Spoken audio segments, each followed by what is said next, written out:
Hi guys. Kathy Richards, RD, going live for the Ottawa Integrative Health Center. So on Tuesdays and Fridays, we're hopping in to do our Ask the Nutrition Experts segments or series. So on Tuesdays, I'm Kathy Richards, the registered dietitian. And then on Friday, Kathy Cochran will join us, our holistic nutrition practitioner, and she'll answer the same questions. So you kind of get our different views on the questions. If you have a question, you're welcome to post it. You can send it in our private messages through this Facebook page or Instagram, or you can email the info@oihc.ca. So for those of you who don't know me, my name is Kathy Richards.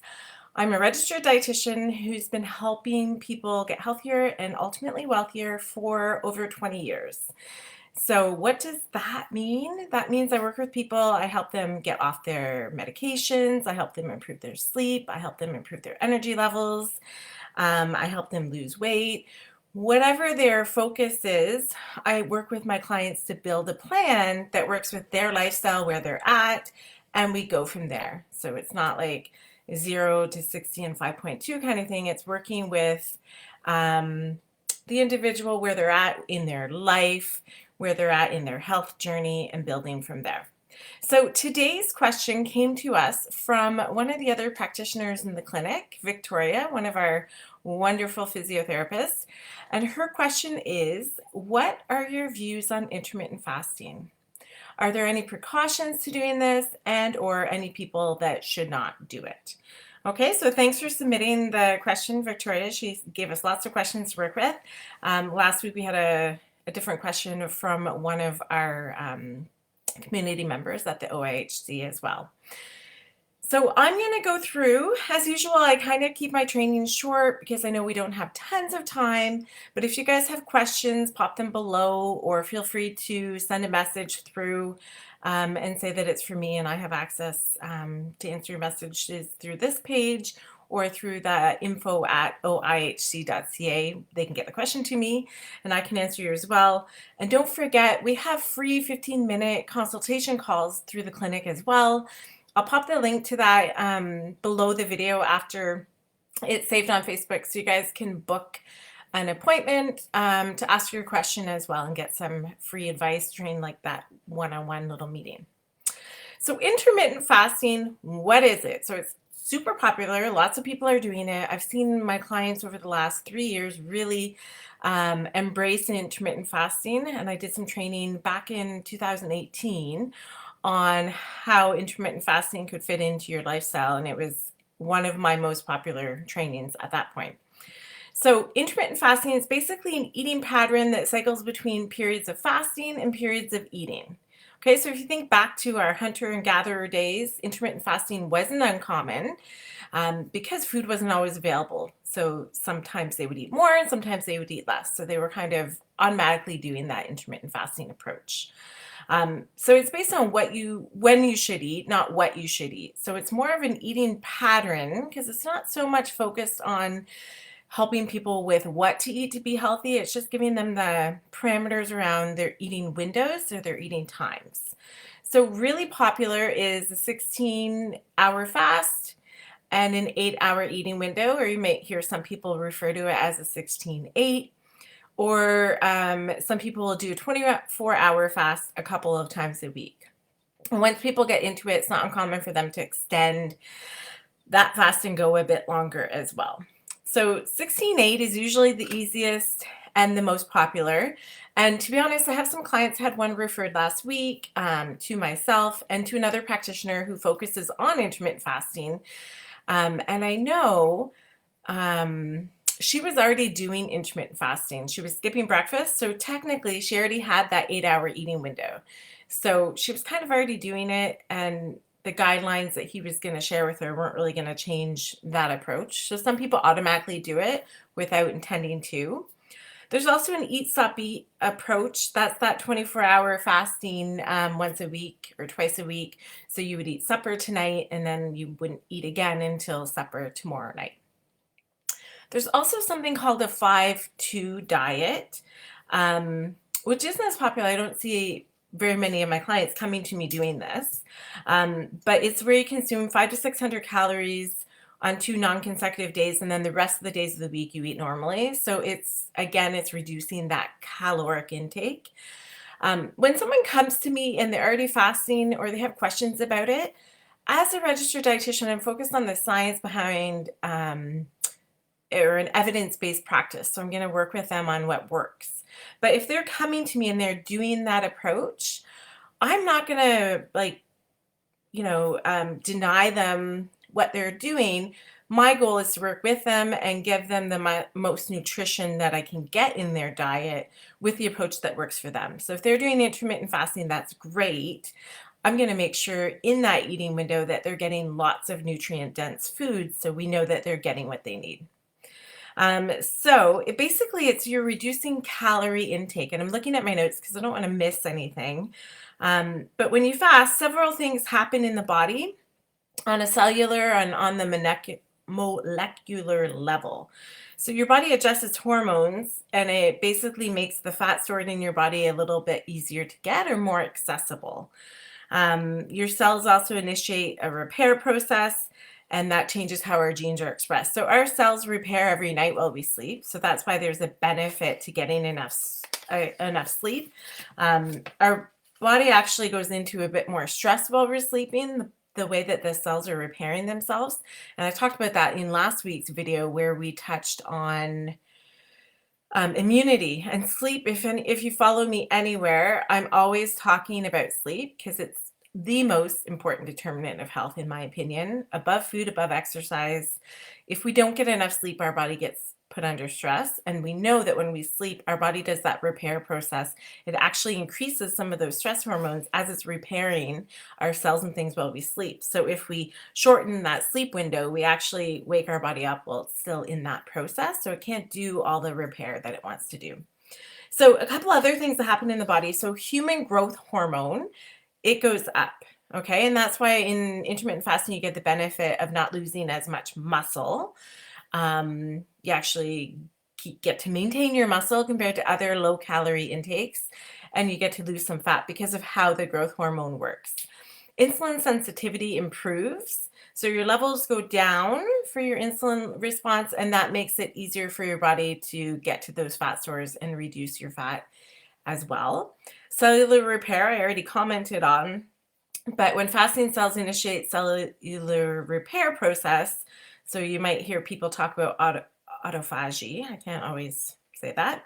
So basically the cells digest and remove old dysfunctional proteins that build up. So that's how the cells are automatically repairing. And that happens every night when we sleep, that the body's doing that process.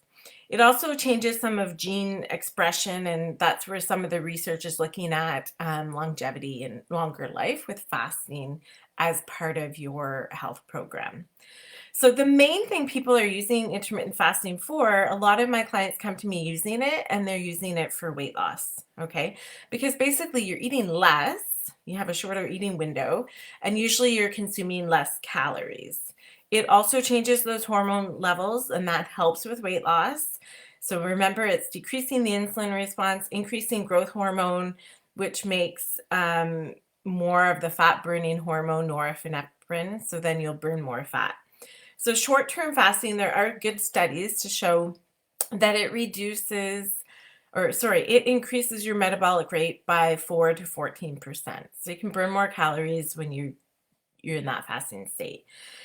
Technically, you're still eating less calories, so then you're going to have weight loss because you're not eating as much. There have been a few human studies. Most of the studies on intermittent fasting are done on rats. There's not a lot of studies done on humans, but in 2014, there was one, 3 to 8% weight loss over 3 to 24 weeks. So that's similar to what we see when we look at a weight loss program that's focused on losing weight over 6 months. If we see a 5% weight loss, that's beneficial to health. So if you're able to do it in a shorter window using fasting, you're going to get those health benefits. We don't have to have a huge amount of weight loss to get health benefits from it. And you also lose less muscle because of that growth hormone increasing. So that's different than just calorie restricting because you get that response as well.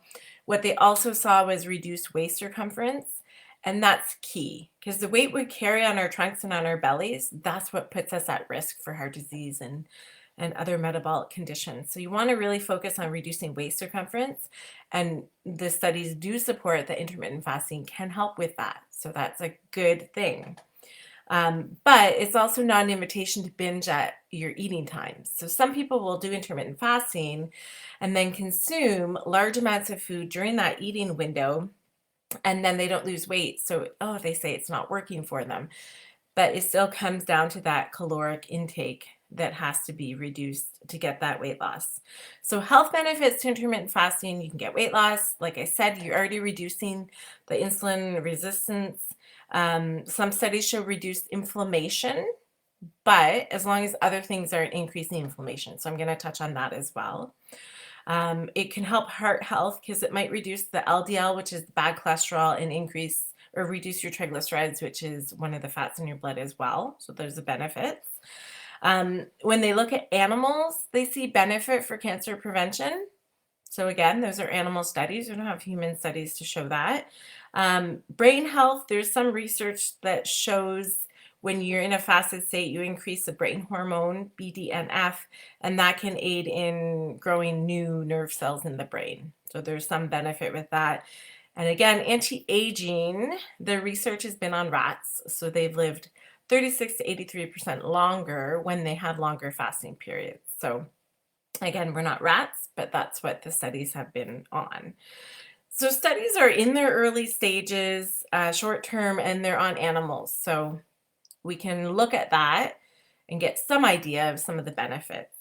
One thing that was mentioned to me, I was speaking on a money summit for a financial counselor, and she had clients, she was asking me questions, and she's had clients that do intermittent fasting and their food budget is considerably less. So it helps them keep their expenses on track.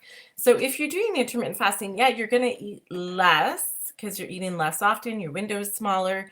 We still want to make sure that you're eating nutrient dense food during your eating window. Okay, so I see a lot of people do intermittent fasting and then they go out and they have like burger and fry kind of meal, then they fast again for 24 hours. They haven't really put in any good nutrients during that time.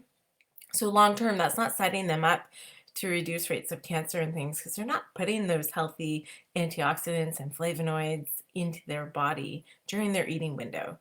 The other thing that I'll mention, because I work with busy mompreneurs and I work with a lot of moms in my other practice as well. And the thing that I would caution you on is your kids are watching how you're eating. They're watching how you take care of yourself. So the studies show, and this has been for years, that children are influenced by how their mother eats and how she talks about herself. So daughters of mothers who have a poor body image, who talk a lot negatively about their body, who are often restricting their intake, or maybe they're fasting and making a big deal about things, that influences the daughter's behavior. And we see more daughters of mothers who have a poor body image or poor relationship with food have disordered eating by the age of 10 to 12. So it's not great if we're not aware that what we're doing has an influence on our kids because they're watching us, right? So kids are learning from us. So if you're fasting, maybe you're a single parent, you don't have your kids all the time, maybe you fast on the days the kids aren't with you, or you talk to them about what you're doing, but it's more about the health benefit versus weight loss, and I can't believe it. Like my daughters are 6 or 7 and 8. And the things that the boys and some of the girls at school say about their bodies, like at that age, like grade 3, they're asking me if they're fat, if their legs are fat, like they're healthy, they're active kids, they ski every weekend, they move their bodies. Like I have one that just needs to move all the time. But it's these questions and these perceptions, and they don't watch TV, so they're not seeing so much on TV. It was funny last week, actually, they came into the kitchen and they were walking funny, and I was like, what are you doing? But they were trying to walk like they were Barbie dolls. So, and they even asked me about some of their other dolls if they have a better shape, a more realistic shape. So they know from some of the conversations we've had that those aren't really realistic, those bodies that they see when they look at their toys and stuff. So it's interesting, but kids really learn from us. So that's one thing I want you to keep in mind. Intermittent fasting. So the other part of the question was, are there precautions to doing this and or any people that should not do it? I've had some clients that have been following intermittent fasting. I have a couple that are using an app. I can't remember. I think it's called Body Fast, where it sets them up with different fasting cycles for the week. And they can kind of pick based on where they are, how much weight they want to lose, and it adjusts. So it's trying to basically get them so they're keep revving up their metabolism as they change through the weeks. And I've had some that have had no weight loss. They've maintained their weight, so that's good, but they've had no weight loss. And when we've dug in deeper to some of that, it's coming back to the stress that their body feels like it's under. So if your body's already under stress because we're in a pandemic, or you've had big life changes, or you've had losses in the last year, like there's so many things that can tell our body it's under stress. If we're not working with our body on a regular basis to remind it to be calm, and if you look at me on Instagram, Healthy Mompreneurs Get Wealthy, I did a reel of last week about the different ways that I remind my body that it's calm. If you're not doing something to help with that stress response in the body, adding in something else like intermittent fasting sometimes can add extra stress, increase that cortisol hormone, and we won't see any weight loss as a result. So it doesn't work for everyone. If somebody, men seem to have a bigger response to intermittent fasting. Um, Not as much benefit for females sometimes, depending. Trying to conceive, it's not an approach that's recommended because obviously when you're trying to conceive a child, you want to have a regular menstrual cycle and you want to have regular nutrients going in, especially if you do succeed in conceiving. You want to make sure that you're eating healthy throughout the pregnancy because you're building a body or a baby. One study also looked at insulin response and blood sugar response. The men had a decreased insulin response, so better insulin sensitivity. The women in that study actually had worse blood sugar. Okay, so our bodies are different. They're going to act differently. Hormones are different, so those can have an influence. But it's also important to remember healthier foods and nutrients in your eating window. Okay, so that would be the key thing I work with my clients on. If a client comes and they're already intermittent fasting, great, and it's working and they like it, it fits their lifestyle, great. Let's make sure during that eating window that we're getting all those nutrients in to make sure they get all the antioxidants and things that they need. It's simply one strategy. So there's lots of different ways that we can look at your lifestyle and fit, what works best for your lifestyle in. Eating real food, exercising, and taking care of your sleep are still some of the most important factors to look at. So if you can make sure you're eating really well, exercising, sleeping well, and intermittent fasting fits in with your lifestyle, then that's great. The best is going to be something you can maintain long term. Okay, that's probably why a lot of people like the 16-8, because that's something that they can maintain. They just wake up, they don't eat until lunch, they eat until 8 p.m., and then they do that process again.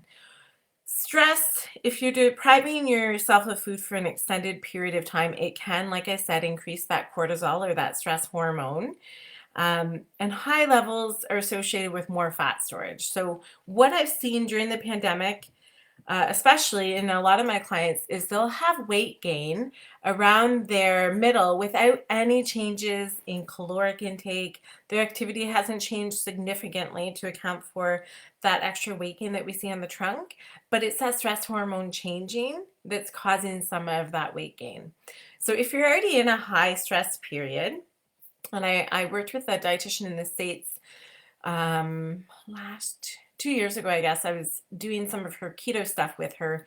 And she talked about this as well with the keto diet. Like if your body's already under stress, starting to restrict things or change things, if we haven't dealt with that stress response, isn't going to give us the best outcomes. And her approach with the keto diet, which I use as well with my clients, is still to make sure we're having a healthy nutrient, like nutrient density is so important, making sure you're getting good food in on a consistent basis versus just eating high fat like junk food and doing that during your fasting window, or just eating burgers without the bun and calling it a keto diet. So there's some results that you'll get with that, but we're trying to look at long term how we can improve our health and incorporate some of these strategies. Basically, humans need fuel to stay healthy. So if you can eat in a 8-hour window, get all that fuel that you need, that's great. If you can have the energy that you need, that's great. But we're like a car, we need to put fuel in on a regular basis. So at the end of the day, if someone comes to me and they're intermittent fasting, I'm not gonna like poo-poo on that. That works for you, that's great. Let's just make sure during your eating window that we're getting the balance that we need. So I would focus the protein, fat, carbohydrate, make sure they're getting the nutrient density that they need. And, for some things I talked about last week for immunity, sometimes we have to take a supplement to help us achieve some of those goals. But we can definitely work on food and balance food out to help us with that as well. So if you missed the beginning of this training, go back. I talked about all the benefits of intermittent fasting. It doesn't work for everyone, but if it works for you, that's great. Let's focus on getting the nutrients in. If you need help with that, if you want to touch base with me, I'll pop the link in the comments for a free 15-minute call with the OIHC to see how we can work together and make you the healthiest that you can be. And as I said, Kathy Cochran, our holistic nutritionist, will be joining on Friday at 12:40 to answer the same question. So what are your views on intermittent fasting? Are there any precautions to doing this, and or any people that shouldn't do it? Okay, so I hope I've answered your question, Victoria. Thanks for submitting that question. If you guys have any nutrition questions, we're doing this series every week, Tuesday and Friday. Tuesday with the registered dietitian, Friday with our holistic nutritionist. All right, guys, I hope you have a great rest of your week, and I will see you next week to answer your nutrition question. Thanks for watching, and I will see you soon.